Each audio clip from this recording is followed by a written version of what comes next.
नमस्कार, मी मोहिनी चव्हाण. जयसिंगपूर नगरपालिकेसाठी मी निवडणूक निर्णय अधिकारी म्हणून मी काम पाहत आहे. आता काही न्यूज चॅनल्सवर जयसिंगपूर नगरपालिकेमध्ये काही मतदान केंद्रावर मतदारांची तोबा गर्दी झाल्याची काही चित्रफिती आणि काही फोटोज त्याच्यामध्ये प्रसारित झालेले आहेत. जयसिंगपूर नगरपालिकेमध्ये साधारणतः 54 मतदान केंद्र आहेत.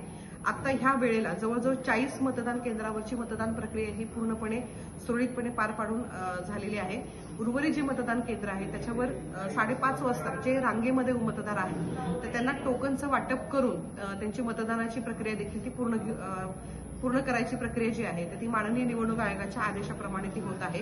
कुठेही ज्या ठिकाणी अशी मतदारांची अद्याप गर्दी आहे तर त्या ठिकाणी आपण ऍडिशनल पोलीस बंदोबस्त देखील दिलेला आहे. आवश्यक त्या ठिकाणी आपण दिवाबत्तीची देखील सोय यापूर्वीच केलेली आहे तिथे. त्यामुळे ह्या सर्व मतदारांचं मतदान केल्याशिवाय ती प्रक्रिया जी आहे ती आपण थांबवणार नाहीये. त्यामुळे कुठल्याही अफवेवर कुणीही विश्वास त्यामध्ये ठेवू नये.